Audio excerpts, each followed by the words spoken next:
So with those articles, it's reading the articles, it's doing a brief paragraph reflection and sending it back.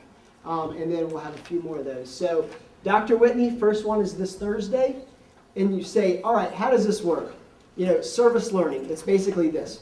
Read the articles, write the reflection papers, do the service. It's pass-fail. I'm pretty sure your parents don't want you to fail a service class, okay?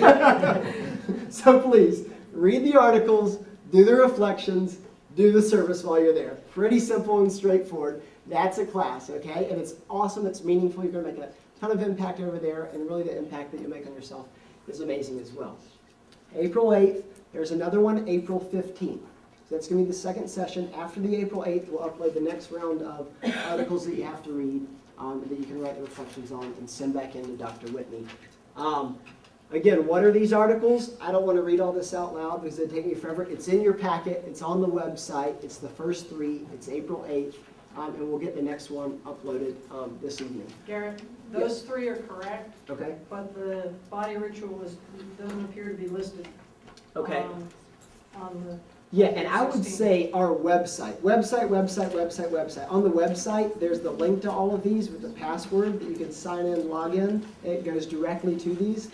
So go to the website. That's the way you got to log in and find these articles anyways. But there's three. We'll upload the next one. The one difference about Global Lead and most of the other programs is we really try to make it a tight-knit community. We do this through what we call community group leaders.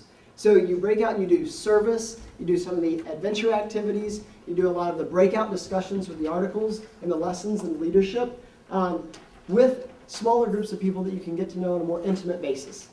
If you don't like them, don't worry. You got 6 weeks, you don't have to do everything with these people, but it is a way to kind of formally get to know people on a smaller stage. So we really try to go the extra mile. We have really engaging things on leadership, on education, on service, on, to really make you think about your life and what you want to do with it. We really try to engage everybody. We think the community group leaders are a great idea.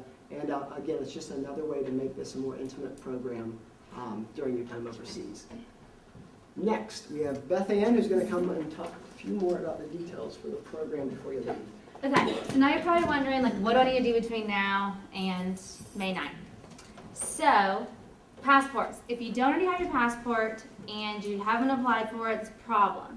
So you need to come talk to us ASAP. But I think everyone's pretty good here. I don't think there are any questions or concerns about that. Visa, you don't need a visa. To travel to Greece, you don't need a visa. You don't need a tour visa. You don't need a student visa. You're all good there. Vaccines and planning a healthy trip. So before you go, it's just good to make an appointment with your doctor or a health clinic just because to make sure you have all the prescriptions you need, make sure you have enough contacts, make sure there's nothing, no ailment that's kind of outstanding that you get to Greece and realize you need to do something with.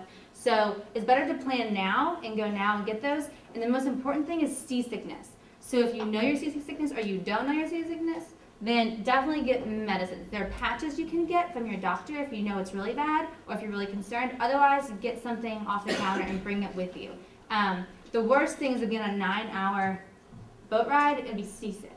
That would not be good for anyone and not good for your neighbors. So please go ahead and prepare for that, as well as the first aid kit. You maybe want some Tylenol, some Advil, things like that, just to have with you so you don't have to run out in case you need those while you're there.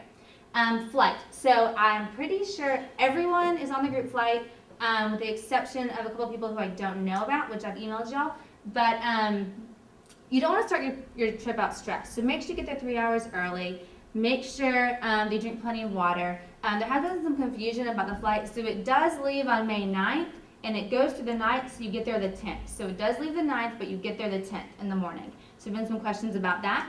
And also try to sleep on the plane. I know NyQuil is a good thing for that because you do go through the night and then you arrive the next morning and you have the whole day. So that might help you a little bit if you try to sleep a little. If everyone is on the group flight, so we will have transportation. Robbie and I will meet you at the airport. Craig will be with you on the group flight. He is our professor leading the Greece trip. So he'll be with you on the flight. Kevin will be at the airport to greet you when you get there. And then Robbie and I will be in Greece waiting for your arrival. I'm going to hand it over to Robbie to talk about money. All right, most exciting part of the presentation. Here we go. This is for all the parents. I'm sure what you'd like to know is what's included and what's not included. Well, what's included, we like to create a pretty comprehensive program here. We really don't want to nickel and dime you here and there and everywhere. So what we like to say is, What's included? It's breakfast every single day, every single day. Dinners on Sundays. All other meals, you're on your own. In all of the locations, you have the opportunity, though, to get some really, you're able to go to the market and, get some groceries and really keep your costs low. Transportation to all the L.E.A.D events, and then all of these tours. We said before, we're going to 7 islands, we're doing 9 tours. You're going to be really, really, really busy and having so much fun. Things that aren't included, like I said, lunches and dinners, except for on Sundays, dinners are included. Personal expenses, if you have to think about it as postage, if you want to send mom a postcard, that's not included. If you want to use the internet in town, if you bring your own computer, we have Wi-Fi that's available in most locations. Phone, laundry, and then this is the black hole of non-program adventure tours. If you want to do other things that aren't included in the program on this side, then you're on your own, but you're not going to have too much time to do those things, so we include most everything. Average cost, it's on the euro. Thankfully, the dollar has been coming on pretty strong recently, so it's about €1 is about $1.35, give or take, and it's been dropping recently, so it's really good for us.